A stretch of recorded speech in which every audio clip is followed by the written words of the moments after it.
Opa, pessoal, mais um vídeo aqui, outro vídeo do canal Zé Médio. E dessa vez é outro daqueles vídeos que eu estou gravando basicamente só para ter um registro da minha opinião, um registro do debate, blá blá blá, porque quando eu citar isso em algum vídeo, eu linko assim certinho, tá bom. Isso é muito proveitoso porque se alguém ou encher meu saco ou perguntar, eu tenho aqui o vídeo pronto. E como eu não tenho ainda, e nem sei se eu vou querer algum dia ter a capacidade de formular essa opinião, eu vou usar o vídeo dos outros. E pelo menos o canal Zé Médico, eu já fiz lá o vídeo dele do porquê as discussões são tão rasas. Eu gostei da opinião dele, vamos usar aqui como modelo e enriquecer um pouquinho esse debate. Vamos lá. O jeito certo de analisar animes. Vamos lá. Antes, né, vamos lá fazer a introdução do que eu penso. E eu vou fazer duas coisas nesse vídeo. O vídeo do Zé Médio, ele é grande. Então eu vou colocar em 2x e vou ativar a legenda para dar o duplo feedback para eu prestar atenção. Então, para de novo esse vídeo aqui não ficar com 2 horas, porque Deus é mais, né? Vamos lá. Lê, como você analisa obras? Como você analisa? Tem dois meios aqui que a gente tem que ter como meios principais, que é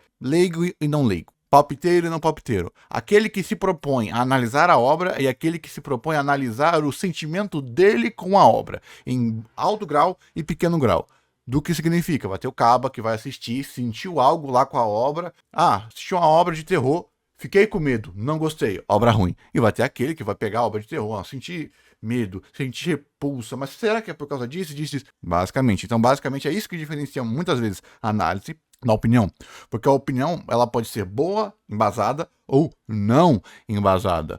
Então depende muito daquilo que a pessoa tem como arcabouço. Então como você analisa animes? Então pode ter aquela pessoa que vai analisar com base, vamos lá, com 3 objetivos principais. Para analisar a obra, analisar o impacto da obra e analisar a sensação da obra. A obra é normalmente aquela pessoa que fala, vai analisar, tal conexão, com tal desenvolvimento, com tal coisa, com tal coisa, com coisa. Aquela análise mais técnica. O impacto da obra, depois, nossa, essa obra aqui gerou tantos milhões, essa obra aqui engajou os fãs, é a primeira, é a primeira vez dito, é aquela que vai para a parte mais histórica da obra. Essa obra é importante por causa disso, ou essa obra quebrou tantos paradigmas, ou eu nunca vi, e aquela pessoa que vai tentar analisar o que a obra causou nela, o sentimento dela. Então seria técnico, a obra bem feita, pode aqui entrar animação, blá blá blá, história, a obra mais diferente que eu já assisti, uma obra, maior animação de todos os tempos, nossa, animação maravilhosa, tipo de Kimetsu do Castelo Infinito e tal. E aqui a pessoa vai ter aquela análise mais do sentimento, da experiência dela, subjetiva. Então são esses 3 pilares mais comuns. Não, Lê, existe então um jeito certo? Como eu já falei aqui, são 3 pilares. E nenhum desses pilares aqui são...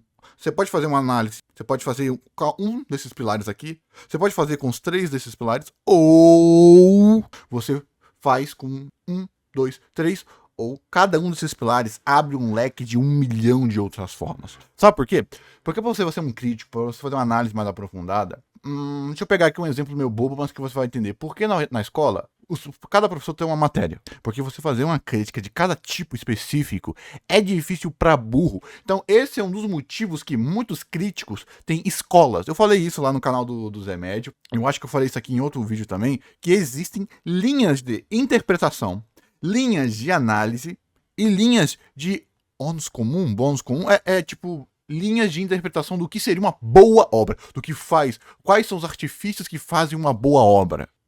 Porque é como se fosse um pêndulo. Pensa assim que tem uma balancinha aqui, tem uma balança, ó, aí tem esse elemento que faz bom, esse elemento que faz ruim, esse elemento que faz bom, esse elemento que faz ruim. Só que cada elemento tem tamanho, peso e estrutura diferente. Então, ou seja, não se existe uma regrinha para se dizer, mas se existe uma ética de fazer análise.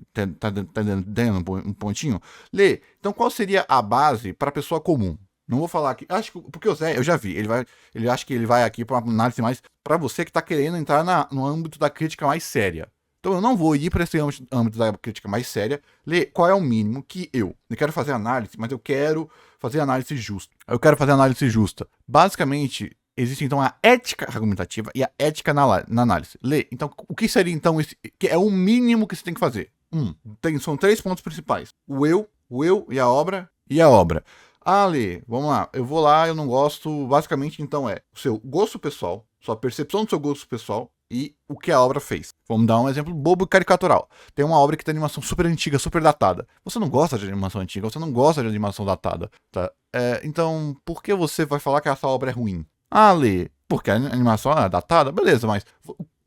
Beleza, então toda animação datada é ruim? E a direção? E a arte? Então se eu pegar um anime que tem uma direção de arte do cacete, mas tem a animação datada, e um anime que tem a direção de arte horrorosa e animação datada, são a mesma coisa? Não. Então entre o seu fluxo, existe um bom e existe um ruim. O que acontece muitas vezes das pessoas é que ela ou não tem consumo, ou não tem estudo para saber decupar isso. Exemplo pessoal, e eu vou dar sempre esse exemplo, terror. Eu não gosto de terror. Eu não consumo muito terror. Então eu assisto um filme de terror e fiquei com medo. Eu fiquei com medo porque o filme é bem feito ou porque eu não sei, eu não manjo porra nenhuma de filme de terror. Porque eu sou cagão. E eu não vou conseguir saber se o filme de terror foi bem feito ou mal feito. Aí que a gente entra quando o seu gosto te limita. E a gente entra pro segundo ponto. Você gostar ou não são indicativos de qualidade e de que a obra é boa. Só significa que a experiência que a obra te causou, para você naquele momento, não foi valorosa. E que você não repetiria. Pode ser culpa da obra, e aqui a gente entra para uma das coisas mais importantes, ou culpa sua. Que é aquilo mais importante de você perceber as obras não apenas como produto, mas também como arte, que é sobre causar experiência. Para você tirar aquela ideia de que o cliente sempre tem razão, porque não é essa a relação que a gente está querendo construir aqui, e não é essa a relação que alguém que vai criticar ou analisar tem que ter. Lê, mas a maioria dos críticos tem tanta certeza porque os caras fizeram por merecer. Os caras têm uma ética argumentativa, tem um arcabouço de Kant, tem uma porrada de obras assistidas, tem uma porrada de obras analisadas. Ou tu acha que você, com, sei lá, 500 animes, que você não estudou esses 500 animes, que você não estudou a indústria japonesa, você não estudou porra nenhuma. Você só tem 500 animes de consumo. E o cara tem 1000 animes, 2000 animes, e ele estudou esses dois animes. Ele tem, os dois animes que ele assistiu, 1000 animes com crítica, com análise bonitinha, ele participou de debate, ele foi na academia. Você acha que as suas opiniões, a sua base para falar isso foi bem feito ou isso foi mal feito, é boa o suficiente? Então, mesmo que você, então, tenha estudado o mesmo... Eu vivi falando do meu amigo que ele é cinéfilo. Vamos usar um exemplo de cinéfilo. O meu amigo e eu lemos basicamente as mesmas coisas, os mesmos livros, os mesmos autores. A diferença é que eu li como hobby e não apliquei. Ele leu para sua formação, ele leu para passar em prova, ele continuou lendo e ele aplicou o que ele aprendeu nos livros em mais de 2.000 filmes, dos 3.600 que ele tem. Então, mesmo que eu e ele temos acesso à mesma informação, ele é, exatamente. Então, análise, crítica literária, seja mais acadêmica, mais A, mais B ou mais C. Então, há quanto tempo você faz crítica? Você realmente faz crítica? Você realmente faz análise? Ale, mas eu só quero leigar. Então, o que você faz para que você diminua, dentro da sua heurística, as suas má interpretações? O que você faz quando você está vendo uma obra e você quer analisar essa obra? O que você faz para que você diminua os ruídos entre você e a obra? O que você faz? Ah, Ale, eu não faço nada. Interessante, né? Então como é que você sabe que a obra foi boa, que a obra foi legal? Como? Você confia na sua memória? Aí eu vou falar o que eu faço, tá?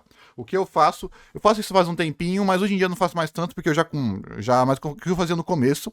E hoje em dia eu voltei a fazer, mas por causa do canal. Mas é culpa do canal. O que eu fazia? Eu pegava um anime, ia lá no meu computador, quando eu assistia pelo computador normalmente, mesmo se tivesse dublado, ligava a legenda, você vai entender. E toda hora que o anime fazia uma cena que eu gostava, ou tinha uma cena visualmente instigante, ou tinha um texto visualmente instigante, print. E o que eu fazia? Mexia o mouse para aparecer o tempo e o episódio, print. Rapidinho assim, ó. Mouse, clica o mouse assim, print. Automático. Às vezes nem printava a legenda certa, mas só por estar com o tempo lá. E depois, quando eu terminava a obra, eu ia naquela pasta e via. E pela quantidade de momentos que me instigaram, isso fazia eu ter um reset na minha percepção. Assim que eu terminava, eu lembrava tudo da obra e via, essa obra foi legal, essa obra não foi legal. Você pode fazer isso com coisa ruim também, tá? Só que aí o bom é melhor. Mas se você quiser fazer com coisa ruim, você pode fazer isso também. Mas eu preferia com coisa melhor. E aí você via, o apelo dessa obra é mais de texto. Porque o que eu printei aqui é mais o texto que eu gostei. Não, o apelo maior dessa obra é o visual, porque quando eu clicava era uma cena visualmente instigante. E o porquê da legenda? porque o print, como um anime, ele não é o print. O anime, ele é o movimento. Então, se você não deixa a legenda aberta, você vai ser o Zezinho só estético. Você precisa ainda saber aquele e ter a acessibilidade de pegar um bom texto, porque senão você vai se nichar apenas para aquilo que é visualmente instigante, não aquele texto que pode que seja realmente instigante. E eu fazia isso. Lê. E o que isso te ajuda? A você não ser enganado pela memória, a você, depois que você termina a obra, talvez a obra seja uma merda. Chegou lá naquele último episódio, o último episódio foi foda. Aí você vai pegar 2 animes. Um anime terminou foda, mas ele é cansativo. Aí tem aquele anime que ele não terminou tão bem, mas ele tem vários momentos foda no meio. Aí você pega esses 2 animes, você pode usar o bom, você pode usar o seu nota 9, nota 8, nota 10. Você vai recomendar esse anime, essa obra, do mesmo jeito. Isso é estratégia de livro. Sim, estratégia de livro. Eu usei pra livro, mas eu fiz isso não pra pegar o melhor ou maior, é por causa que eu tenho problema de memória. Então, adivinha? Pronto. Rápido, fácil, e você tem uma forma de ter um feedback e também se questionar um pouquinho, entendeu?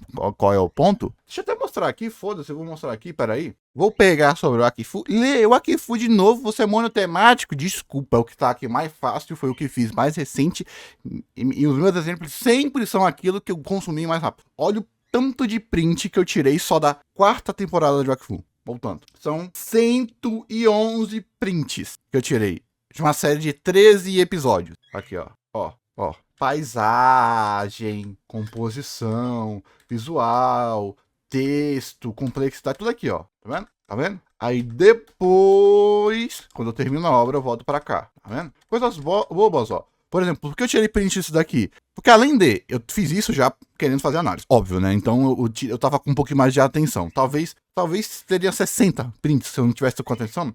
Porque eu tirei esse print pra mostrar como tá desenvolvendo também que esse personagem aqui, um dos motivos talvez que ele seja tão poderoso é porque ele é a fusão de um Yopp com o Kra. Porque o personagem tava aparecendo só a analogia do pai, porradeiro, um Goku da vida. Aí eu percebi, opa, olha ele aqui também agora se apaixonando pelo arco. Então a gente vai ter um arqueiro porradeiro? E por aí vai. Porque olha aqui a composição da Elili, olha o Gultar olhando a Elili, então o foco da cena tá na Elili, mas o foco central tá aqui, tá no bebê. Você tá vendo? Então isso daqui é algo fácil, que você pode usar para exercitar o seu senso crítico, a sua análise, a sua composição e a complexação dos seus gostos, dos seus melhores e da sua, entre aspas, nota, ou da própria sua análise. É uma forma bem legalzinha que eu acho, gente, é para leigo, tá? Porque se eu for para algo mais acadêmico, cara, tá cheio de livro, tá cheio de manual, você tem que pegar também o debate sobre o que é bom, sobre o que é ruim, blá, blá, blá, blá, tá bom? Não, mas isso aqui é básico. Isso é muito bom de comparar. Por quê? Para comparar. Porque aí como eu não tenho problema de memória, então eu pegava assim, aí você faz aqui uma pastinha, porque aí você não precisa fazer texto, não precisa fazer, não, pega uma pastinha e coloca, pô. Aí você pega assim, quanto eu gostei dessa obra? Você vai lá, essa obra aqui tem 5 prints, 8 prints, 9 prints. Claro que isso não é regra absoluta, porque vai ter uma obra que vai ter tipo 8 prints, outra que tem 20 prints, só que se 8 prints aqui, você abre esses 8 prints, scrolla assim rapidinho, e que 8 prints foda, meu irmão. Aqueles 20 fala, legalzinho, só visual. Nossa, não tem nada de texto, não tem nada de texto, e por aí vai, entendeu qual pontinho? Então isso aqui é uma dica então minha pra você, se você quiser melhorar um pouquinho a sua análise. É aquela pessoa, é pra você que é entusiasta. Ali, não é melhor você indicar livro? Eu não tenho esses livros de cabeça. 2, eu não tenho esses livros aqui pra pesquisar no minha biblioteca que eu estudava. Eu perdi, já que eu tinha tudo online. Eu sou editor, gente, eu sou editor, então nada que eu tinha nos PDF que eu tinha aqui da faculdade do meu amigo, eu salvava no computador. Eu tenho aqui acho que 16 tera de arquivo, 16 tera no meu computador. E adivinha, eu tô formatando um pendrive agora porque acabou o espaço. Então eu acabei perdendo tudo por N motivos, tá bom? Então já dei aqui, e tô falando isso porque muito provavelmente o Zé Médio ele vai pra uma análise um pouquinho mais acadêmica, mais séria, tá bom? Bora. Há 2 semanas, eu fiz um vídeo explicando um pouco acerca de alguns problemas que eu vejo no tal do debate sobre animes e mangás aqui no Brasil, e aproveitei o ensejo para dar uma breve explicação acerca de um aspecto imprescindível para qualquer análise que se preze de uma obra de arte, que é a busca, por parte do analista, de entender o que a obra é, na sua especificidade, como um primeiro passo porque aí outra coisinha, Lê. Por quê? Porque as obras também são feitas para você rever. Muitas pessoas, quando elas são muito. Elas saem muito do shounen, que é tudo gritado. Quando você vai para narrativas não tão usuais, um pouquinho mais leves, às vezes você literalmente não tem a taxa de absorção e de interpretação necessária para você pegar tudo que a obra quer dizer. Sabe por quê? Porque nem tudo que a obra diz é necessário para você compreender, sabe? Deixa eu pegar aqui, vamos lá. Vamos de novo, deixa eu pegar aqui. deve estar por aqui, ó. Por exemplo. Que é uma das coisas do apelo visual, porque muitas das séries fazem isso daqui, ó. Que aqui o Lupin, que é o filhinho lá, ele tava falando que ele não tinha propósito, que a família toda dele era de excepcional, que era de excepcional, e que ele não se via na sua família, estava triste, mas qual é então a simbologia que tá aqui? Qual é a simbologia que tá aqui? Você entendeu? Você precisa dessa imagem. Você precisa dessa imagem pra entender. Claro que não tá no texto, pô. Tá no texto, então você já entendeu. Só que você tá vendo que a cena está se fazendo no feedback do texto e no feedback visual? O que muitas pessoas fazem, pegam apenas o texto e não pegam o visual. Sendo que isso foi feito para funcionar junto. Porque o que ele aqui...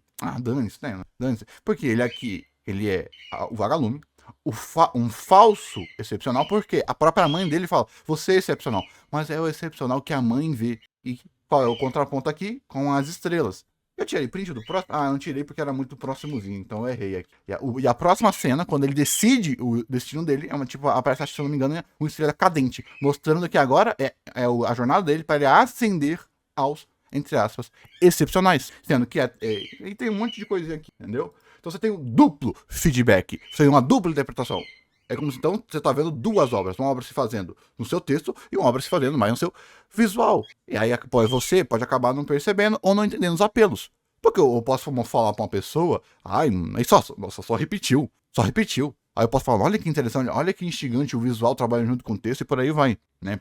Porque várias obras têm vários desses duplos apelos. E vai ter obra que vai ter isso daqui e não vai ter o texto. O que você faz? Ou, por exemplo, pega essa mesma cena e tira esse feedback visual. É só a cara do Crispin aqui falando.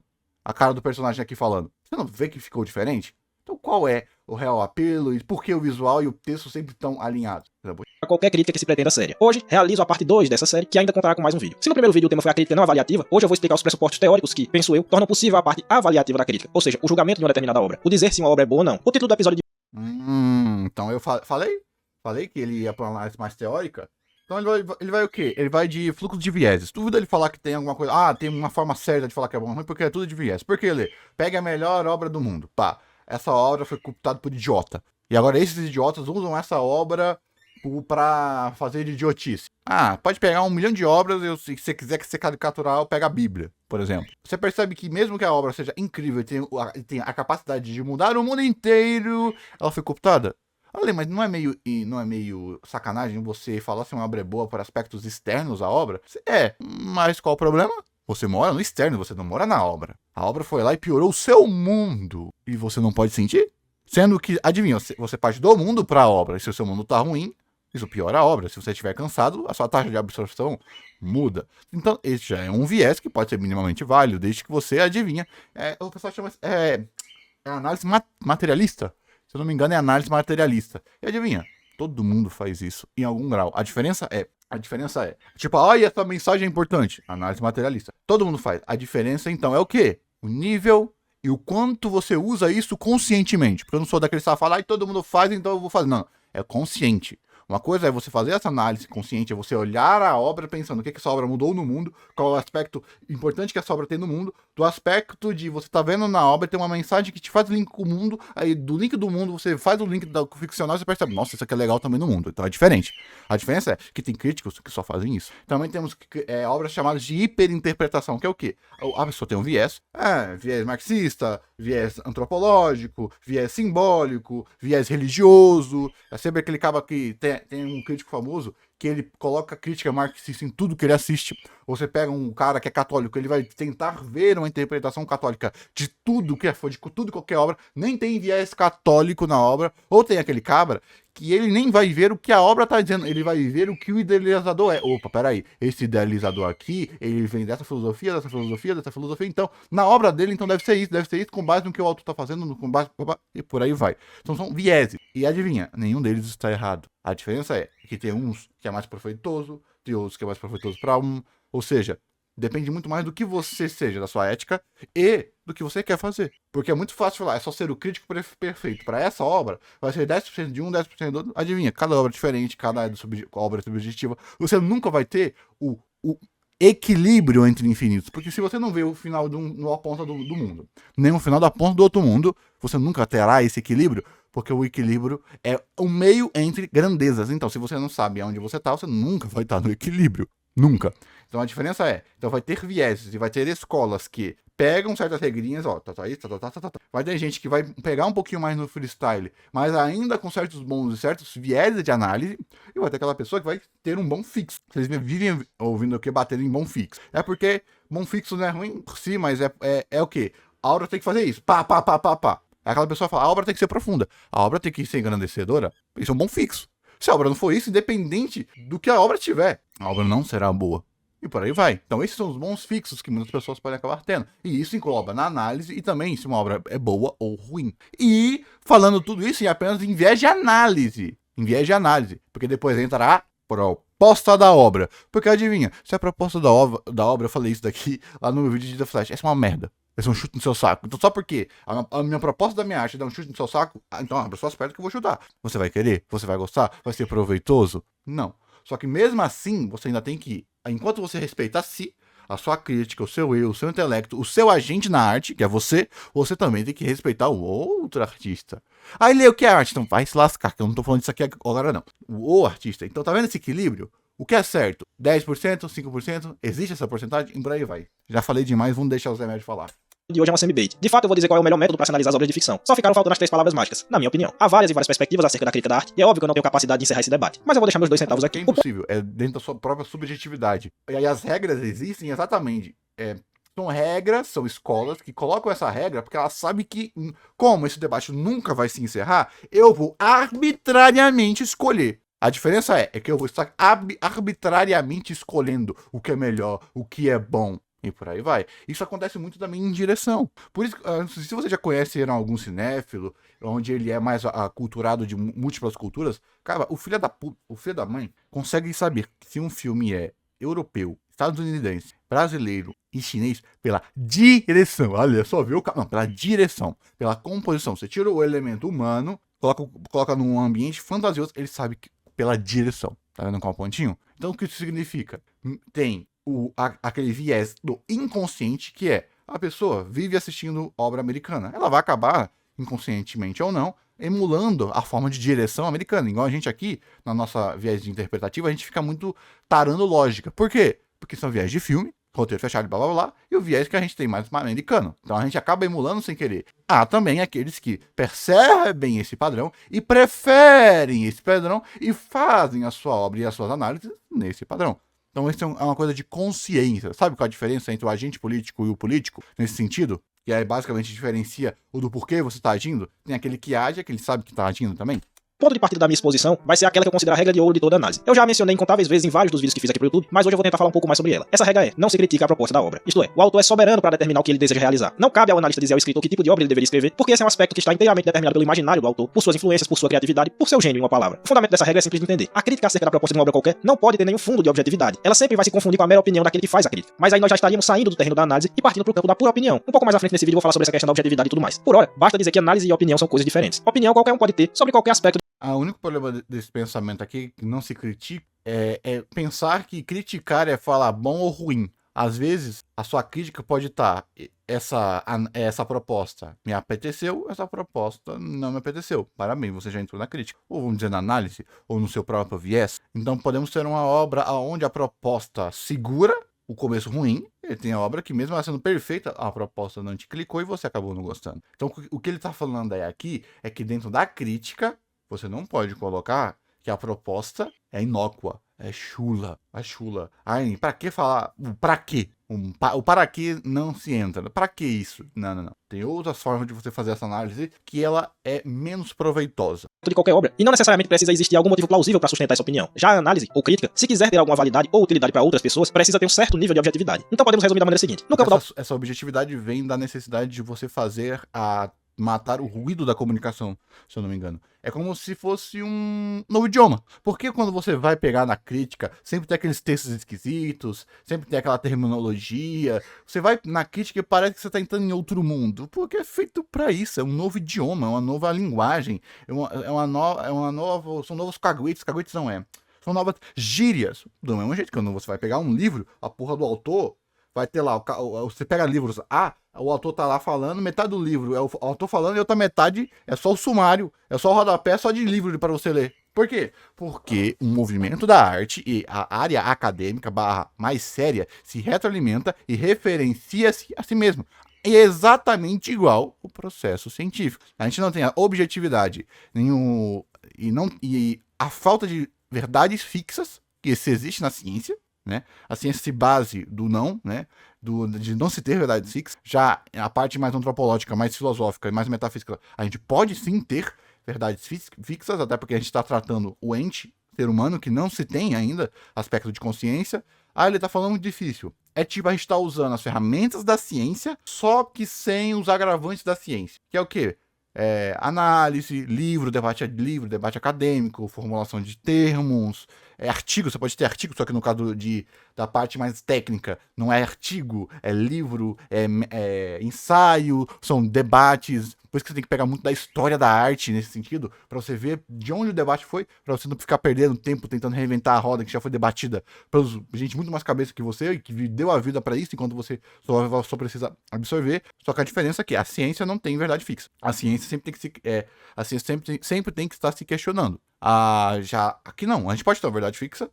Como eu acabei de falar, eu vou querer fazer uma análise marxista, vou querer fazer uma análise capitalista, vou querer fazer uma análise religiosa, vou querer fazer uma análise ateia, vou querer fazer uma análise de power scale, vou querer fazer uma análise de construção de mundo. Vou ler essa obra agora só para fazer uma análise de percepção de furo de roteiro. Vou querer ver essa obra e para aí vai. E não tem nenhum problema ativo, porque isso não enfraquece, é uma outra característica. Já que, como é algo antropológico, algo humano, você não pode apagar o humano. Na ciência, você tem essa porrada de coisa para apagar erro humano. Já no âmbito antropológico, não. Você não pode apagar o humano, porque o erro faz parte. O erro não, né? O aspecto humano, egoísmo, análise fraca, erro, é muito mais tolerável. A opinião, sim. Podemos não gostar da proposta de uma obra qualquer. Eu posso, por exemplo, desgostar de Senhor dos Anéis por conta de ser ela uma obra de fantasia medieval, que não é exatamente a minha opinião pessoal, mas é quase isso. Mas eu não posso jamais fazer uma análise que tenha como ponto negativo de Senhor dos Anéis o fato de ela ser uma fantasia medieval, porque não existe nada de objetivamente errado em se fazer uma obra de fantasia medieval ou um suspense. O problema é que se um dos aspectos principais, como é que você vai validar os aspectos positivos se esses aspectos positivos estão muitas vezes ancorados no apelo da obra? Por quê? Como eu já falei, as regras narrativas referenciam a si mesmo. Do que significa um erro em uma obra que tem 100 erros é diferente de um erro numa obra que tem 2 erros, 3 erros, 4 erros. Um erro em uma obra que você não está gostando é diferente de um erro na obra que você não tá gostando. Você pega, por exemplo, vamos pegar erros narrativos e de lógica de mundo em Naruto. Não vou falar em Naruto, foda-se, em Bleach, em One Piece. E pega o mesmo número de... Aí vamos pensar assim, a pessoa gosta mais de Dragon Ball. Aí ela vai assistir One Piece e ela vê que One Piece tem 100 erros de lógica, 100 erros de estrutura, 100 erros de construção de mundo. Ela acaba, não gosta. Ela vai em Dragon Ball que ela gosta, tem 200, tem 300, tem 500. E ela não consegue ver essas duas obras com a mesma qualidade, porque ela gosta mais de um. Tá vendo qual é o ponto? Ou às vezes, a obra só tem um erro. Só que aquele erro é num aspecto mais dinâmico, sabe? Luffy Nika, foda-se. Os 300 erros que o One Piece tem. Até mesmo os de Fake Morte, que são filha da puta. O Luffy Nika eu detestei. Eu achei frufru pra algo que poderia ser muito bem simples. Apenas um despertar. Não mudaria nada. Lê, mas e a simbologia? Que podia ser trabalhada depois. Imagine uma fruta que ela foi... é pra colocar destino, pra colocar aquelas porra de escolha. Que eu achei uma merda, mas poderia ser a mesma coisa. Imagine então o governo mundial catalogando errado uma fruta. Imagine aquela fruta poderosa que todo mundo achou que era uma paramécia, na verdade não era uma paramécia, porque aquele ser que estava tão livre enganou a todos. Isso não seria melhor? Ou simplesmente trabalhar melhor essa porra, né, cara? Não reclama essa porra agora, não. Tá vendo a diferença? E essa subjetividade, como que os caras lidam? Às vezes não lidam com essa subjetividade. Eles não lidam, eles ignoram. Ou eles têm tanto domínio sobre outros aspectos mais técnicos que eles vão para esses aspectos mais técnicos. Ou o crítico, ele vira um especialista num tipo específico de obra. Claro que normalmente quando a gente fala de crítica, a gente fala ou de livro ou de filme. E normalmente, tanto por bibliografia, por estudo acadêmico, tem muito mais artigos sobre livro, tem muito mais artigos sobre filme. Filme já está sendo usado como alta arte, animação e anime a gente ainda nem vê desse jeito. Filme já tem um histórico muito maior, então os níveis de crítico de filme serão muito superiores aos níveis A de crítico de anime, por exemplo, de HQ, simplesmente por causa da bibliografia do viés de estudo. É só você ver que a maioria dos críticos de anime, 90%, ou foi formado no YouTube, ou saiu do YouTube e foi pra academia. Enquanto a maioria dos críticos de filme foi da academia e foi em continuando pra academia. Fala aí um jornal que tinha uma folha que tem com 40 anos fazendo crítica de anime. No máximo, revistinha. Jornal não, blog. Pega um blog de um cara que pega fazendo crítica tem lá seus 30 mil animes. Não, 30 mil é demais. Seus 10 mil animes. Não, também é demais. Seus 2.500 animes, tudo com crítica. Não tem, né? Deve até ter, mas pensa como proporção, né? Por aí vai. Policial ou qualquer coisa desse tipo. Os exemplos que eu usei agora se referem a gêneros de obra, mas a proposta vai além disso. Eu não posso fazer uma crítica que tire pontos de um mangá pelo fato de o protagonista ser chorão, por exemplo. Mas eu sim posso não gostar de uma tal obra. Isso é, eu posso ter uma opinião subjetiva, um gosto contrário a essa proposta, mas nunca uma análise que a rejeite. A partir do momento que se põe a criticar a proposta, o analista fica sem ter uma base para apoiar sua crítica, e aí ele já caiu no pulo terreno da opinião, que não deveria ser o seu terreno. Logo, o primeiríssimo passo para análise de ficção é aceitar a proposta do autor e se abster de julgá-la. De tudo que foi dito até agora, já se pode deduzir qual é essa base na qual um crítico deve apoiar suas análises. Já falei, não concordo muito com isso, não.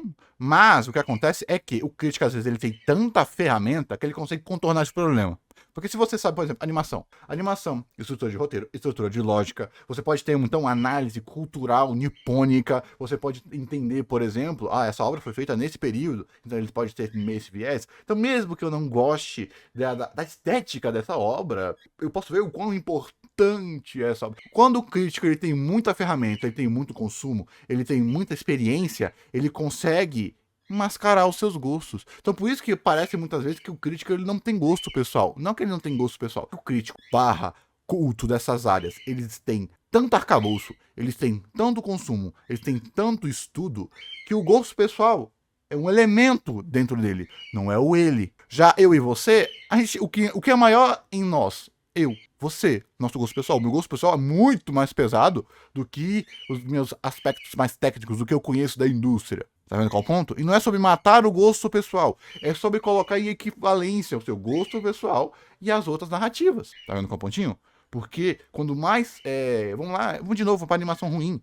Imagine você ter a capacidade de suprimir o seu gosto pessoal por animações mais rápidas, mas só porque você. Opa, tem uma filosofia aqui. Opa, tem uma animação não usual aqui. Opa, tem uma estrutura narrativa diferente aqui. Opa, tem uma direção diferente aqui. Por causa dos seus outros saberes suprimirem o seu eu pessoal para que você consiga experienciar uma obra que normalmente você não conseguiria. Tá vendo qual é o seu ponto? Que é o seu aspecto mais técnico consegue lhe suprimir o seu gosto pessoal para te deixar imergir minimamente na obra através de outros atributos. Que é aquele clássico que quase todo mundo faz, que é você assiste a obra pela metade, que é o quê?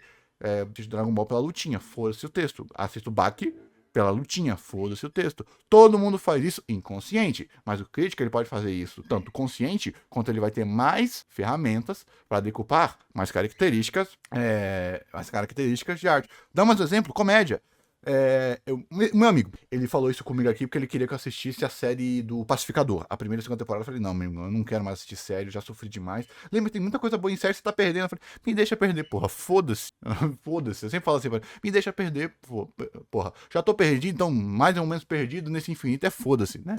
Eu sempre tô assim com ele. Por quê? Mas por que você quer tanto que eu assista a porra do Pacificador? Porque eu detesto o humor dessa merda dessa série. Só que eu acho genial a estrutura desse humor. Eu não rio, eu só fico aprendendo. Sério? Aí ele me mostrou a porra de uma cena, se não sei da primeira ou da segunda temporada, que tava lá, eles estão numa cena e uma câmera fica rodando. Aí fica trocando a câmera, aí tem uma piada lá que em todo o tempo da porra da obra, tinha uma bandeira nazi escondida dentro da coisa dos Estados Unidos. Aí o cara falou, como assim? Eu não tinha percebido que acho que ele falou, que esse local é estranho. Aí eles apontam o dedo, aí a câmera que tava lá, rodou e mostrou a bandeira com o símbolo nazi. Porra, olha a direção dessa merda, porra. Talvez você nem ria. Talvez você nem ache engraçado. Mas a direção dessa bosta já foi incrível. Que ele emulou o take único, ele brincou com o ambiente, entre aspas, 3D da obra. Ele deixou você perceber, ter uma noção de tempo, de espaço, muito comum. Deixou pra você não achar que são takes diferentes, que era tudo um take único pra te enganar. Sabe a putaria fizeram muita take única, igual aquele filme que aparece lá, 1917, fingindo que é um take único pra te esconder. Aí ele usou a câmera como a percepção do pacificador pra depois dar o choque. Então mesmo que você não ria, olha a porra olha que foda. essa cena. Tá vendo qual o ponto que eu tô dizendo aqui? Você olhou e ficou, você fez kkkk. Tinha uma mulher nazista ali o tempo todo.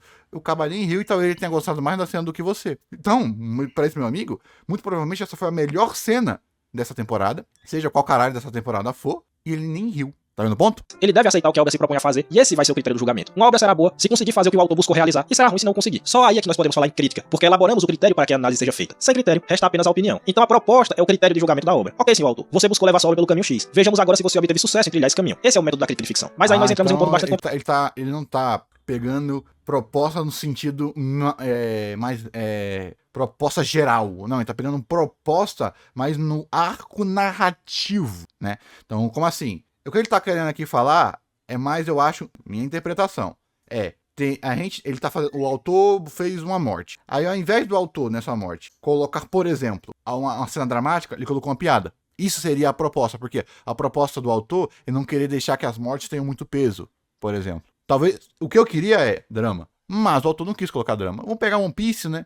E o pessoal fala assim, o One Piece é muito caricatural, muito malucão, sendo que essa é a proposta da obra, e você, mas eu gosto quando a obra é mais séria. Eu gosto quando, tá vendo? Sabe, igual aquele vídeo lá do cabo do Carlos, de One Piece, tá aqui no canal, basicamente isso. Então a proposta daria para sintetizar em viés de escolha de função e viés narrativo. Basicamente, ao meu ver aqui, né?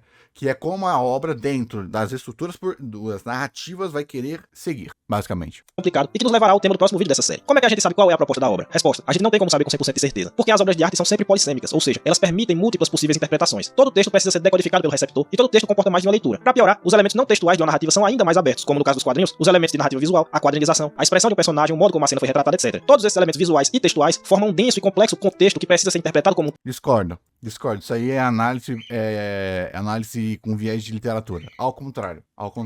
Mangá, quanto mais elementos de arte se tem, mais óbvio é. E por isso que uma das belezas de filmes mais arte é a subjetividade, não porque se torna difícil, mas é porque se torna fácil. Então imagine, a partir da facilidade, você faz a complexidade. Do que você está falando, Lê? Você vai falar de subjetividade e a forma de arte, a forma de comunicação, a forma mais usual que os humanos já tiveram contato na sua história é livro, é escrita. Subjetividade é na escrita. Então imagine você comparar um livro e a subjetividade de um livro que só tem a imagética, basicamente, para se brincar. Imagine você chorar com um livro. Em um filme, você pode colocar um cachorrinho morrendo. Você pode colocar uma cena tão visual que o texto mais pobre, a pessoa chore. E um livro? Como é que você faz isso? Tá vendo qual ponto que eu tô querendo dizer aqui? Olha, então quer dizer que obras HQ não é subjetiva? Aqui não tô falando disso. Tô falando que dentro da hierarquia, pelo menos para mim, você tem muito mais objetividade enquanto mais camadas de arte, porque você tem mais trabalho real para se trabalhar. O que a gente pode ter em obras um pouquinho mais comerciais é dissonância. Sabe aquela obra que parece que do nada ela fica mais simbólica, porque aquele episódio está sendo melhor trabalhado? Que a gente pode ter. Mas em obras, entre aspas, mais de arte, na verdade você tem até mais elementos para ver. Só que aí, em vez de você falar que é subjetivo, não, você está tendo mais uma sobrecarga neural. Você está tendo mais estímulos, que você começa a não saber para onde olhar. Não que seja mais subjetivo ou menos subjetivo. Tá vendo qual pontinho aqui do que eu tô querendo dizer? Então a subjetividade em obras mais visuais é menor. Então, ou seja, você vai ter mais certezas numa HQ, depois mais certeza numa animação, depois mais certeza num filme, depois mais certeza num game, por exemplo, do que em um livro, por exemplo. Então você tem mais artifícios. Então muita dificuldade que as pessoas têm para pegar um anime mais cabeça, pegar um anime, é simplesmente que ele não tem a capacidade de decodificar todas as camadas. Porra, tinha livro que eu li, eu não sou cabo dos livros, tá? Mas tinha livro que eu li que tinha, assim, semiótica de estrutura narrativa de poesia que a porra tava sendo publicada, na porra que o livro tava sendo publicado. E se eu não tivesse essa leitura dessa poesia dentro desse livro, você não ia conseguir entender. Tá vendo onde tá a real subjetividade? Real é tipo, não é subjetividade de verdade, não. Essa subjetividade mais pesada, eu sempre gosto de dar uma elucidada nessa diferença, porque normalmente muita gente fala que é tudo subjetivo, aí você vai falar tudo subjetivo. Porra, meu, tu vai falar que isso daqui é subjetivo? Que eu tô mentindo? Calma, tem um feedback da imagem e do texto. Como é que você vai falar que isso aqui é subjetivo? Você vai olhar pra minha cara, pra Moai e falar, não tem nada a ver, é só uma coincidência. Aí você me fodeu, né? Esse é um dos problemas que todo mundo fica, a arte é subjetiva. Sim, óbvio, mas há níveis, né? Entre o 0 e o 1 tem o infinito, porra. Todo, e assim como cada um desses elementos pode ter diferentes interpretações, também a obra em sua totalidade pode ter diferentes interpretações. Então não caiamos nessa ideia ingênua de que a proposta de uma obra existe como um dado bruto da natureza, necessitando apenas de ser descoberto pelo leitor. Não, ela na verdade precisa ser reconstruída pelo leitor por meio da interpretação. De toda forma, o tema da interpretação fica bonitinho, certinho. próximo vídeo. Por hora, basta que digamos que não existe em arte uma única leitura possível de uma dada obra, e isso torna o trabalho ainda mais complexo. Então por enquanto temos o seguinte, a análise... Vamos dizer assim que a gente pode ter uma leitura mais correta, entre aspas, mas mais correta não quer dizer perfeita. A gente pode ter uma interpretação, uma análise, que ela respeite mais regras, que ela seja mais congruente, que ela tenha... mais pessoas se identificam com essa interpretação, mas a melhor de todas as interpretações de uma obra de arte ainda não será a sua totalidade perfeita. Eita. Porque eu não gosto muito desse tipo de análise, que quando você distorce, você pega um Zeca, que não sabe porra nenhuma e fala, a minha interpretação é a mesma da sua. Ah, ele não tá sendo muito arrogante? Gente, é porque vocês não têm noção. Vocês não têm capacidade de perceber a utilização desse tipo de proposição até as últimas consequências. Porque é bizarro. Você falar que toda interpretação, toda opinião é válida, é simplesmente uma forma de você querer se validar sem o mínimo de esforço ou para você ter razão em discussão na internet. É impossível. Porque se você faz isso, você coloca como você. Tipo, o autor pode errar. O autor pode errar, porque você vai estar julgando a obra dele e você vai falar, o autor errou. Mas você, como telespectador, não pode errar. Assim como o autor mente, assim como o autor erra, você mente e você erra. Então, tá vendo qual é o ponto aqui? Para se diferenciar da pura opinião subjetiva, deve partir de algum critério. Esse critério é dado pela proposta da obra que se quer analisar. O crítico deve aceitá-la e julgar a obra com base no sucesso ou fracasso em realizar essa proposta. Essa proposta, porém, não existe como um dado a ser recebido, mas sim deve ser construída pelo intérprete. Isso é dizer que o primeiro passo da crítica é, na verdade, interpretar o que a obra está tentando fazer e só a partir daí iniciar o julgamento. Isso nos liga inteiramente ao tema do primeiro vídeo, se vocês lembram bem do que foi dito ali. Que o autor tem que primeiro buscar entender qual é a tradição, qual a obra... Entendeu? Porque a estrutura do Zé tá realmente de livro. Porque tá muito subjetivista, né? Porque a gente coloca assim, beleza. Nossa, tão difícil assim interpretar a proposta. Mas por que proposta? Texto? Porque livro é o que tem. O que tem no livro? Você abre o livro, tem o quê? Tá vendo qual é o ponto? Tá vendo qual é o pontinho? Porque eu tenho certeza. A lei e traço. Traço é subjetivo pra caramba. Mas você já... O quão feio tem que ser um traço de uma obra pra você não querer ler pelo traço? Um Oni, com a primeira versão de One Punch Man, tá aí, ó. Fez sucesso pra porra com um traço imbecil. Porque adivinha? A gente ainda veio de livro, porra. Nós líamos obras que não tinham imagem. Então, literal, a única coisa que eu tinha era a descrição do personagem que eu tinha que fazer na minha imagética. Se tivesse uma caricatura ao lado, isso é um extra. Você tá vendo qual o ponto aqui do nosso viés meio nosso viés artístico, que a gente poderia dizer assim? Então ele tá colocando um mega peso no texto, na proposta, e faltando o feedback visual. O que é o visual? Porque Lê, a construção da imagética é no cérebro. Lê, mas é 100% no cérebro. É da palavra azul. Você não tá vendo o azul. Você tá vendo a palavra azul pro cérebro. Já no mangá, já no HQ, já no anime, literal, você tá vendo o azul. Tanto que você pode fazer um puta de um paralelo para aquele azul não ser azul. Seja no texto ou seja na simbologia. Tá vendo qual ponto? Tá escrita. Entendeu o que é que o autor tentou fazer e só a partir daí... Até porque na palavra existe bola quadrada. Na palavra existe começo do fim. Na palavra, nas letras, existem um infinito começo do não início. Faz essa porra. Na palavra existe um nada. Faz um nada na porra de um desenho, vai. Ou vai ser um branco, que é alguma coisa. Como é que você faz?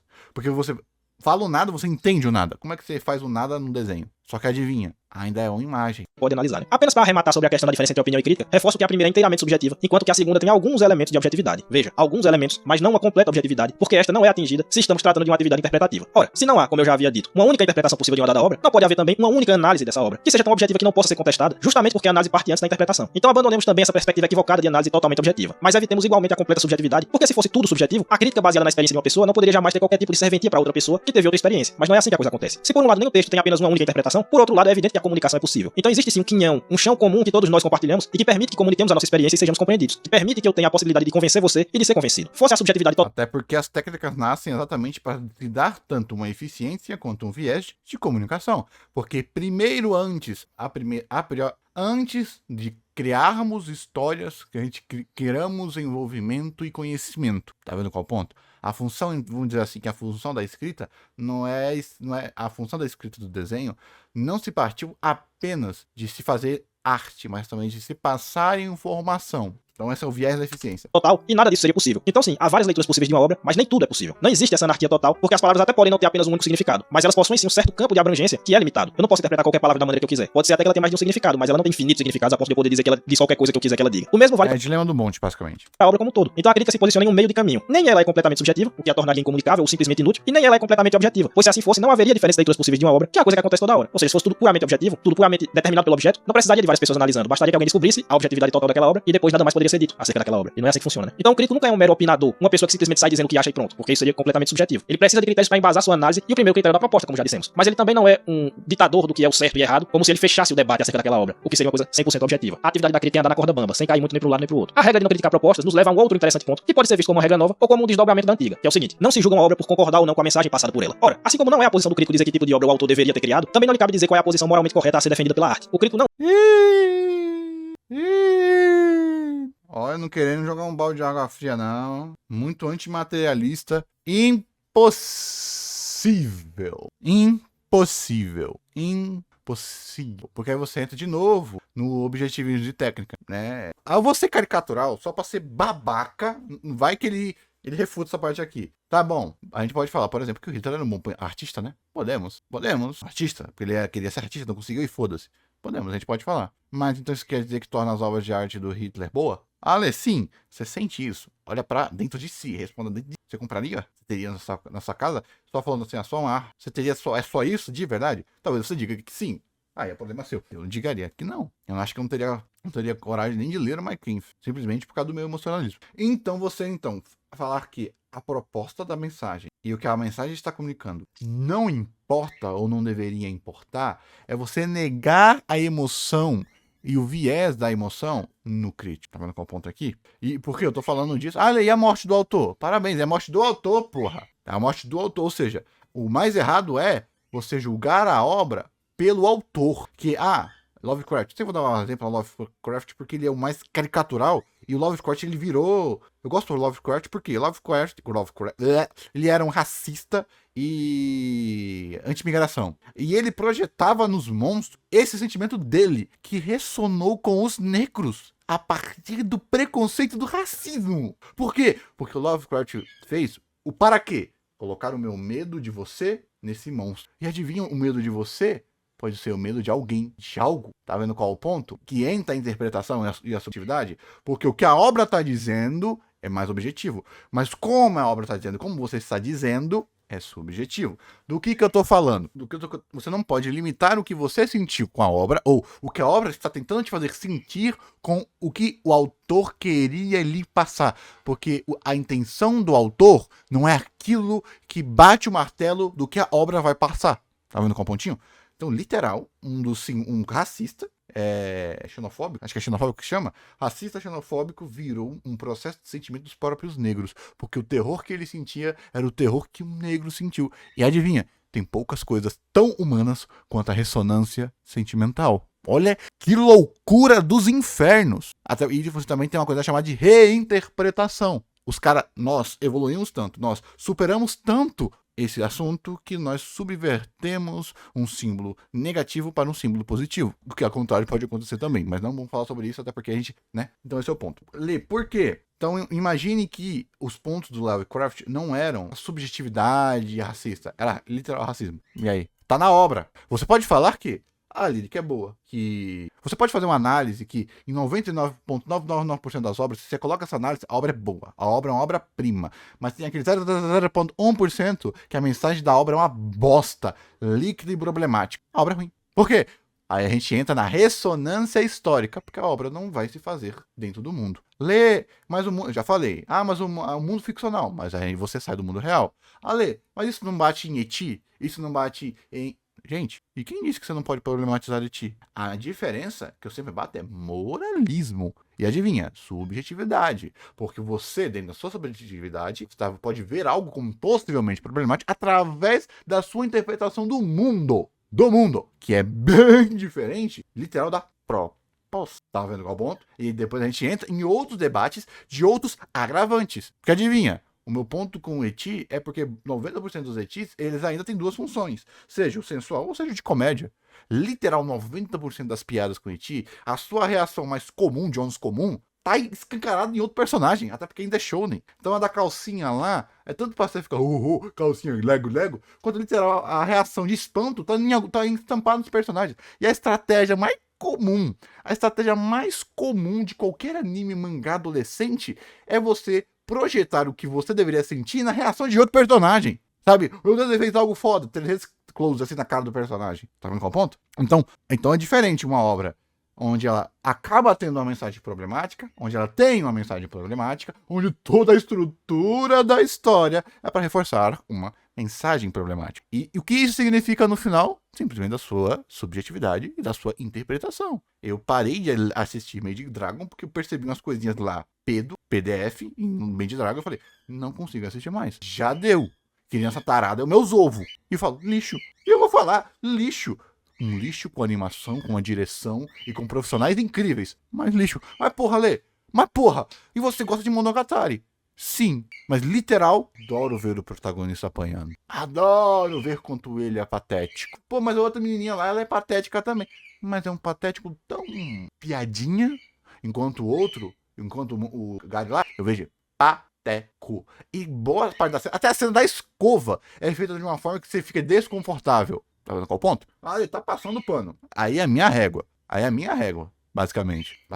Aí é a minha régua, filhão. Aí é a minha régua. Cada um tem a própria. E essa é a principal diferença de você tentar fazer essas coisas. Aí entra a militância, aí entra querer proibir, aí eu vi projetando. Ah, se você gosta disso, se você gosta é aquilo. Porra, meu. A capacidade das pessoas de ignorar aspectos é enorme, porra. Se as pessoas ignoram o que é falado, imagine subjetividades problemáticas, porra. Vem de putaria de mensagem subliminar, não. Mensagem subliminar de cu é rola. Desculpa, perdi. Não é um moralista, ou seja, um estudioso da moral. Também aqui ele deve apenas buscar saber se o autor conseguiu trabalhar ou construir a tal mensagem de maneira adequada ou não. O que passar disso já está fora da sua alçada. Novamente, no terreno da opinião, sim, eu posso repudiar uma obra por não gostar da mensagem que ela passa, ou ao contrário, exaltá-la por concordar com ela, mas nunca no campo da análise. Só duas coisas precisam ser ditas assim. É porque ele tá indo muito realmente pra aquela análise de bom ou ruim. Sendo que foda-se se é bom ou ruim. A obra ser boa ou ser ruim e ter uma mensagem inócua, chula, e que não irá fazer essa obra ressonar através da eternidade, foda-se. É vazia. Você pode dizer, é vazio. Mas ela é divertido. Ela é bonita, mas é vazia.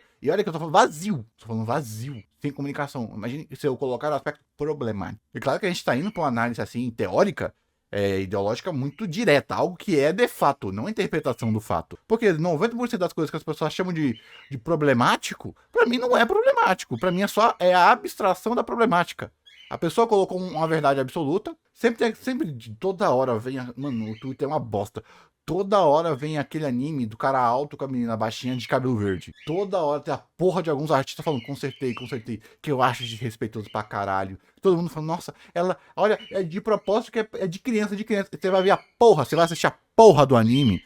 A porra do anime nem sequer usa de ângulos pra evidenciar a diferença de tamanho. Acho que só o encerramento que eu acho meio sus. Só o encerramento que eu acho sus. Mas na obra, não tem nada na obra. E algo realmente problemático, que é ativo na história, o pessoal não reclama. Porque o pessoal, de novo, é problemático, é performático. Tá reclamando por reclamar. Tá reclamando pela porra do pôster, não pelo que tá na história. Tá vendo o pôster dos agravantes e agravantes? Sabe qual é a diferença? Entendeu? E sabe por que eu falei isso? Porque eu gostei do anime. Eu achei divertido, eu achei doce o anime. Eu achei bonitinho, eu achei que ele conseguiu usar essa simplificação chibi, basicamente, da protagonista, pra tornar ela hiper fofa, hiper gamigamamente fofa, fazendo essa piada, e funcionar. Porque o anime soube dirigir, o anime soube fazer uma menina caricaturalmente pequena, que chega a parecer um bonequinho, um manequim pequenininho, uma versão chibi, para um cara gigantesco, enorme, que parece um gorila.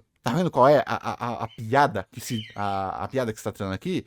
E mesmo assim, consegue ser fofo, bonito, engraçado e leve. leve. Até quem assistiu e quem olhou essa porra sabe exatamente do que eu tô problematizando, que aquilo dali não dá pra passar pano, não. Meus ovos. Aquilo não dá pra passar pano, não. Que literal é um testativo. Aí eu não vou saber do mangá se esse negócio era leve no mangá e o anime que deu uma consertada tornando mais norme. Mas eu só sei disso, entendeu? Então, tá vendo como uma crítica simples. Simples. O pessoal não faz. Porque no final ninguém quer fazer crítica, ninguém quer fazer análise. Todo mundo quer biscoito. E apontar o dedinho na cara do outro. Só que aí vocês não sabem o quão problemático você apontar a cara do outro. Porque você coloca uma pessoa que só pode, vamos lá, que está dormindo e coloca a atitude nela que está dormindo como se ela estivesse acordada. Em algo que é subjetivo, que é traço. Aí a pessoa olha, eu só consigo ver uma criança aqui. Aí eu falo, eu não vejo uma criança aqui porque a composição e a percepção é trabalhada através do texto, da imagética, da abstração, da ficção. Então, se você não viu uma criança aqui, você é conivente. Se você é conivente, você é. Tá vendo qual ponto aqui? Eu tô querendo falar de crítica, de problemática? Porque eu sou o cara que foda ser problemático. Mas eu não assisto certas coisas que eu acho problemático. Mas não é hipócrita essa parte? Não, meu amigo. É porque eu tô falando aqui de aspectos gerais. Gerais. Tipo, era pra ter uma lei. Esse é minha problemática. Porque vai por mim. Quando as coisas chegam ao ponto de histeria coletiva, não para na área teórica. Vai pra lei. Como tem em vários países. Lei. Argumento bola de neve. Caralho. O próprio Made Dragon teve censura que eu não gostei. Você não consertou nada da obra. Na verdade, você piorou. Porque você tirou uma hipergamia da Ilulu. Uma hipergamia da Ilulu que deixou ela ainda com mais cara de criança, que piora todas as cenas ainda. E ainda, pra piorar, piora a personagem conceitualmente. Porque um dos conceitos daquela porra é porque ela não consegue formular a imagem do corpo dela. Por causa da dissonância, como personagem, e blá blá blá. E você piora. Vai piorando. Tá vendo qual pontinho que eu tô querendo dizer aqui? Uma coisa literal. Cara, não gostei. Bateu na minha bússola moral. Individual. Parei de assistir. Bateu na minha bússola moral. Ô governo! Ô pessoal! Junta! Aí é diferente, né, o caralho? Porque no junta, a gente entra em histeria coletiva e mata o inocente. Sabe por quê? Porque esse tipo de assunto em específico, 90% das pessoas eu mato 10 inocentes para não deixar um PDF, um nazi, Aí você vai colocando no que a sua ideologia vai demonizando. Tá. Mato 10 inocentes, mas eu não deixo um nazi. Tá vendo qual ponto que acaba acontecendo aqui? E muitas pessoas vai nisso. Olha, mas eu sou bom em perceber. Você, indivíduo, mas grita. Quanto mais alto você grita, mais longe a sua voz vai. E quanto mais longe a sua voz vai, mais dissonante e distorcida ela fica. E isso é uma verdade. Acerca desse ponto, para não haver confusões. Primeiramente, é claro que isso eu tô falando tendo em vista o espectro do desacordo moral razoável. Ou seja, eu não concordo com o que aquela obra tá ensinando, mas ela não tá ensinando. Chupa! Fudeu, Lê. Seu otário. Falo 50 minutos e o cara, pum, toma. Mas ainda dá pra agregar. Por que razoável? O que é esse razoável? Então eu prefiro só dizer que, cara, dissonância política e ideológica, quando bateu e já era. Não nenhum absurdo, ela não tá falando nenhuma atrocidade. Uma obra que defende abertamente atrocidades, como tem várias por aí, deve ser sim repudiada, não me entenda errado. Apenas isso não está dentro da atividade da crítica, mas nesse caso da decência humana pura e simples. Tá sim, porque a crítica também tem um papel de criticar, e um dos aspectos da crítica é pegar o aspecto social. Por exemplo, maior animação de todos os tempos, animação mais influente, animação que moldou o parâmetro da indústria. Isso é um tipo de crítica materialista histórica. E adivinha? Ela funciona. E não funciona, e tem que ser feita, porque é a partir assim que nascem os clássicos. Você tem que assistir Branca de Neve, porque ela foi a primeira análise histórica e material. Você tem que assistir Aranha Verso, porque ele mudou análise, história, material. Você não tá falando se é bom, se é ruim, você tá falando que é importante. Quando você coloca o viés da importância, você coloca o meio da arte. E o meio da arte é história. O meio da arte é movimento. O meio da arte é o movimento das pessoas. Porque, adivinha, o movimento das pessoas, a história da arte, o porquê certas atitudes são tomadas, também faz parte da arte.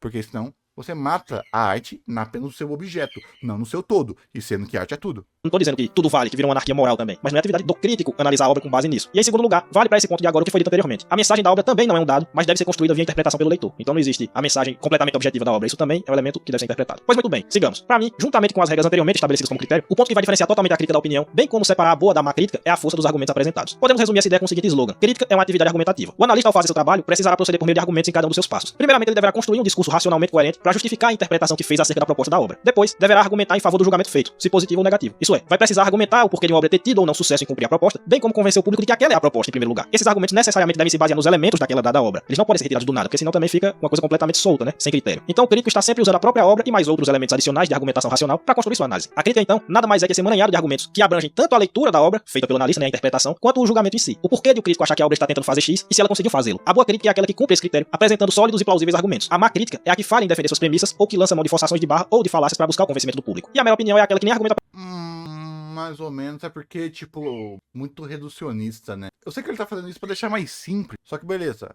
Eu usei técnicas que tá na obra. E aquele tipo de argumentação não faz sentido. Por que esse tipo de argumentação é boa ou barra ruim? Não faz sentido, não faz sentido.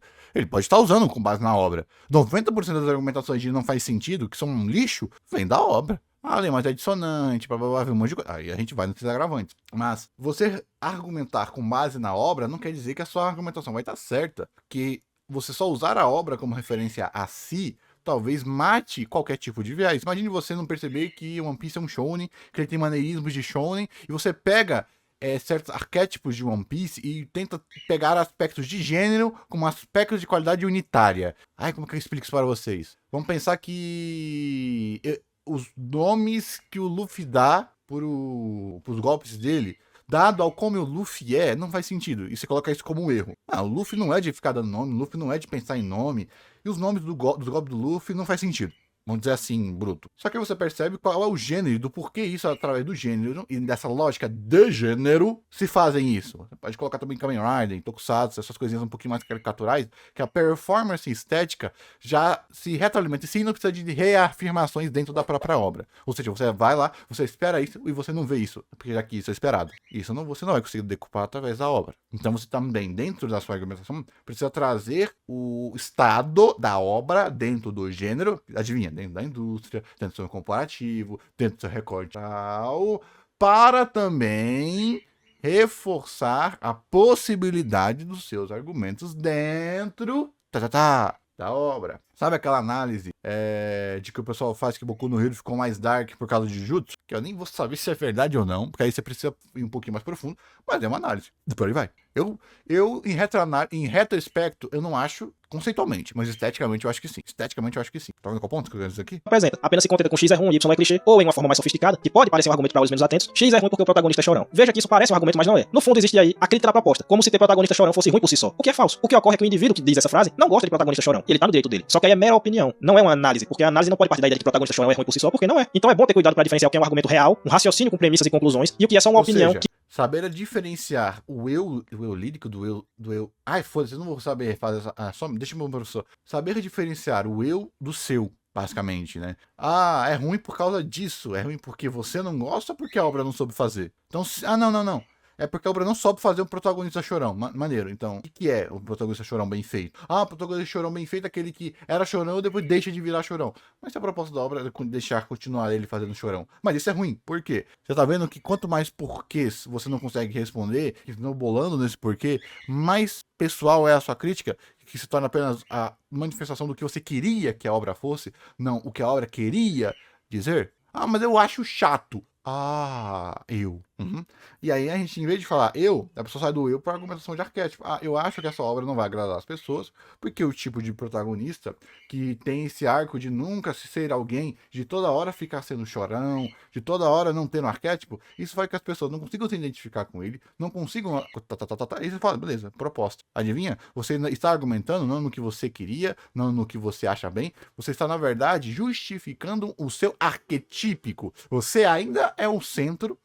você ainda é o centro da argumentação. O eu ainda é o centro, essa hipervalorização do eu. O eu ainda é o centro. Mas a forma que você está argumentando não coloca o erro, de novo, na obra. Aí, porque você tem que argumentar que a obra se importa. E às vezes, o que muitas pessoas reclamam é que, como ela vê a obra como produto, ela não gosta de ir para uma obra e ela não é contemplada. A pessoa fica muito bravinha, querendo colocar o modo fácil em Souls.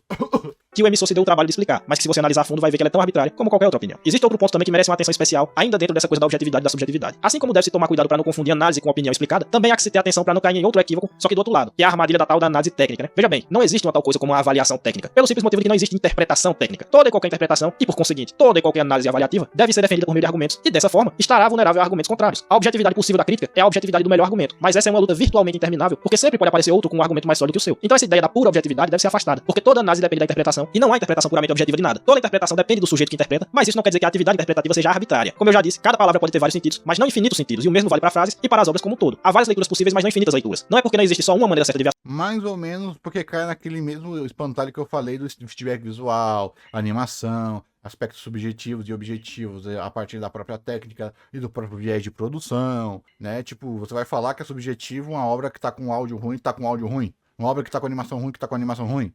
Você baixou o filme, eu já falei esse exemplo aqui, baixei o filme e ele veio corrompido.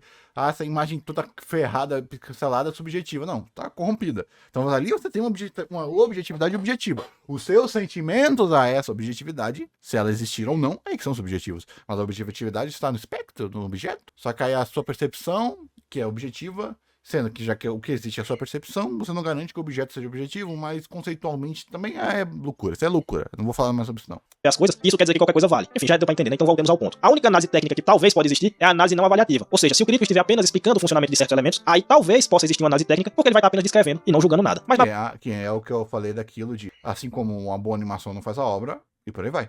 na verdade, pensando bem aqui, eu não sei se eu tenho uma opinião acerca desse ponto, porque eu tô falando isso, mas eu vou pensando ao mesmo tempo, e talvez nem na crítica não avaliativa exista análise técnica. Porque de todo jeito, o crítico tem que interpretar a técnica usada pelo autor e com que objetivo ele lançou mão daquela técnica. Nada disso tá dado. Tudo tem que ser interpretado no receptor da mensagem. Então, tá só no aspecto de escrita. O ramo estético morreu aqui na análise do Zé Médio. pensando bem, fechemos da maneira seguinte. Não existe análise técnica no sentido de análise completamente objetiva ou inquestionável. Toda e qualquer análise se coloca meio caminho entre o objetivo e o subjetivo, porque é assim que funciona com a interpretação, que é a base de qualquer análise. Então o ponto é não ficar buscando ou acreditando que existe alguma análise que seja puramente técnica, como se ela pudesse ser feita por uma máquina, que não recebe nenhum influxo de subjetividade do analista ou coisa desse tipo. Porque a análise puramente objetiva seria isso, né? Seria aquela que se eu programasse um robô para decodificar da maneira 100% objetiva e correta aquela obra, então o robô me daria a interpretação e pronto. E qualquer outra interpretação estaria errada. Não existe isso em arte. Então não caiamos nessa ilusão da análise técnica nesse sentido, né? Como se a análise técnica fosse mais objetiva do que as outras análises. Então voltemos ao mantra anterior. É só matar a necessidade do bom e do ruim que você acha a objetividade. Só, né? Porque onde estaria a objetividade na animação? Essa animação é boa, essa animação é ruim. Você poderia dizer, essa animação ela é fluida, ela tem boas características, tem uma boa composição, tem boas lutas, ela tem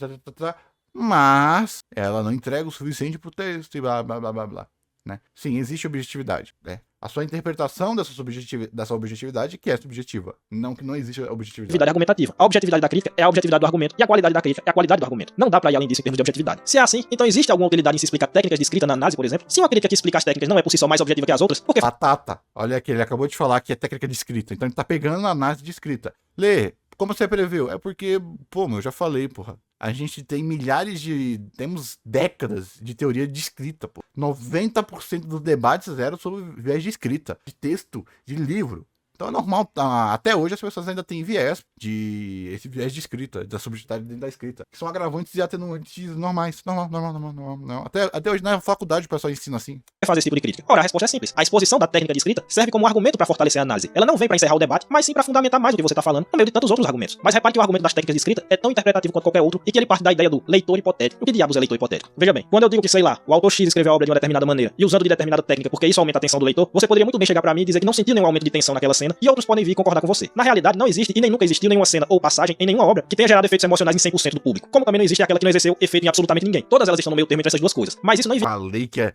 muita análise de livro pura. Muito. Se você percebe que a principal diferença é muito de livro. Mas o que ele tá falando aqui é certinho, tá? Ele tá falando aqui certinho, muito certinho. Porque você pega no que tem de objetivo num livro. Você pode dizer no livro o que tem de objetivo no livro. A fonte é bonita e não tem erro de escrita. Foda-se, onde é que isso pega em aspecto de arte? Que isso passa? Porra nenhuma. Mas agora uma boa composição, uma boa animação, uma boa fotografia. Olha, te peguei. O subjetivo é nesse bom. O que é uma boa animação? Você pode dizer que ela tem uma animação fluida, mas ela não tem uma boa composição. Será que dá pra dizer que ela é uma boa animação?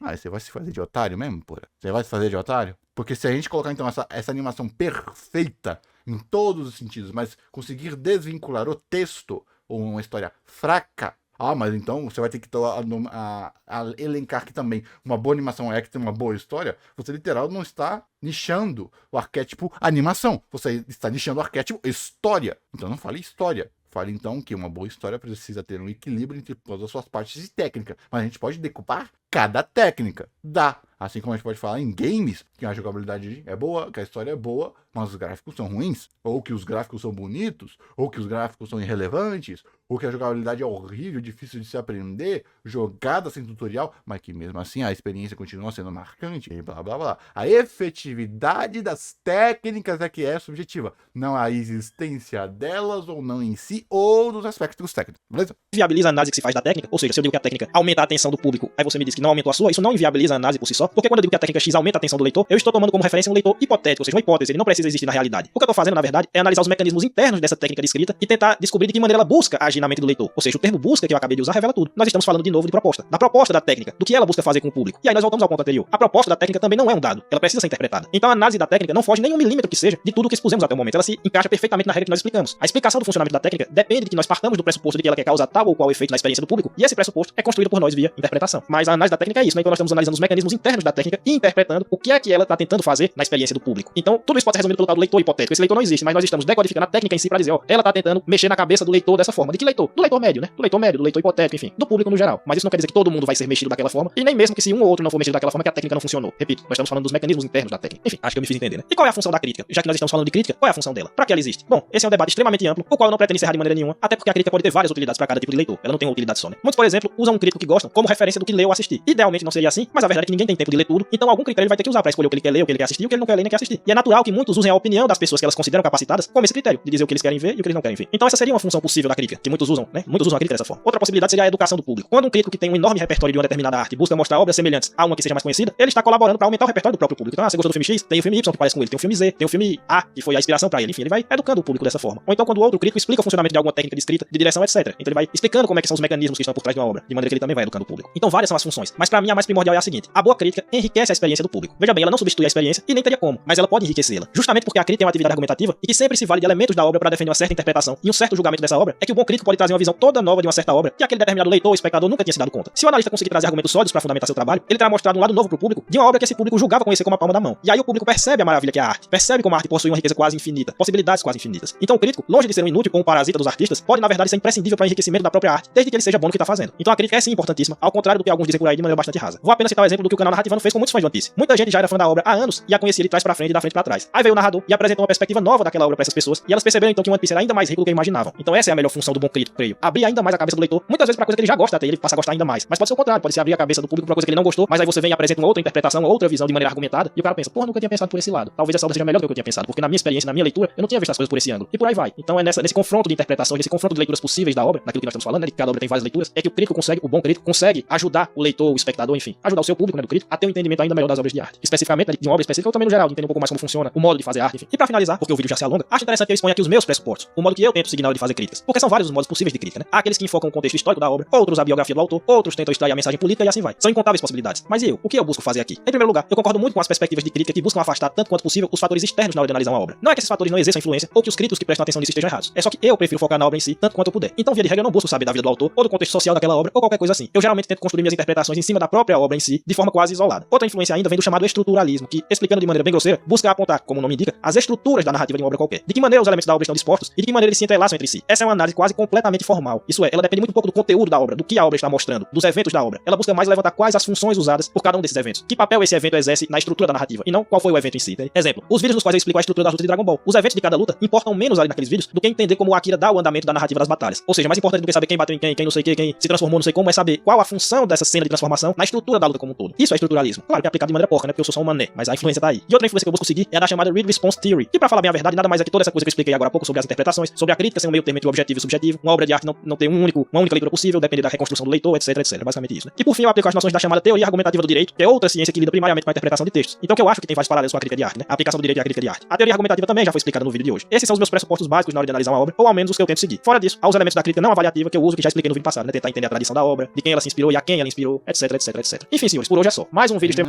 Já que ele abre o coração, e o que você usa?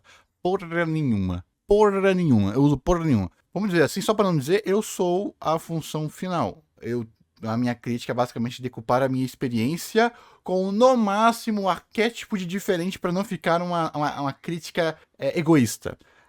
Mas como é que eu explico? Eu falo o que eu senti e coloco.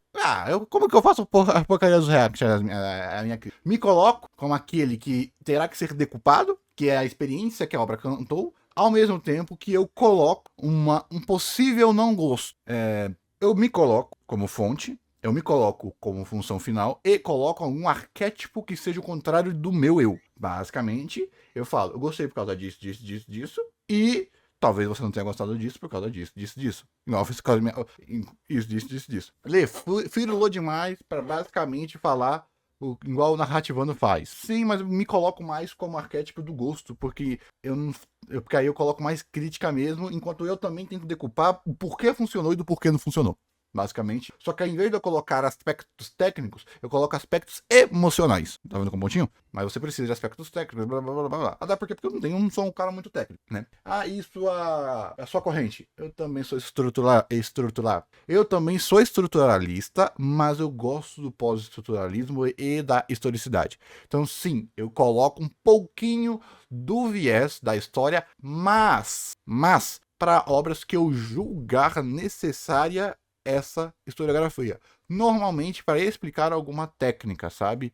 Seja eu como eu fiz com Flow, falando que não, isso aqui, ó, essa técnica dele não usar fala não é impressionante. Isso aí é uma técnica onde você usa a base da realidade e a base da consequência. Ou quando eu falo lá sobre Grilo Feliz, eu falo uma animação nível Pixar, super diferente, maior animação 2D brasileira em maior tempo e blá blá blá blá. Fala a mesma coisa. Ou quando eu faço análise de estúdio, é a mesma coisa, tá bom? Porque eu sou menos formal. Eu sou menos formal. Não quero fazer estrutura de não. Então, é basicamente uma opinião transvestida de crítica. Acho que dá pra dizer que eu sou basicamente uma opinião transvestida de crítica, onde eu uso alguns firuleios para que fique bonitinho de se ouvir. Acho que a base total é isso, né? Lei, por que você faz assim? Primeiramente, não é porque eu quero, né? É porque não dá pra eu fazer que não seja eu pode pegar lá no canal antes, no comecinho, e eu fazia mais crítica. Só que aí eu percebi, cara, ficar no mínimo 40 minutos essa merda. E fica muito grande. Não dá. Eu preciso de coisa mais rápida, de 10 a 15 minutos. E até hoje, eu ainda bato 30 minutos fácil. Porque eu critico a estrutura da obra, critico a função da obra e talvez até o meio da obra. Como eu fiz com o Lino também. Que eu fui literal peguei arquétipo, peguei a história do estúdio, peguei a série, foi até mesmo nos storyboards, falei lá com o pessoal. Tudo aí que as coisas acontecem, né?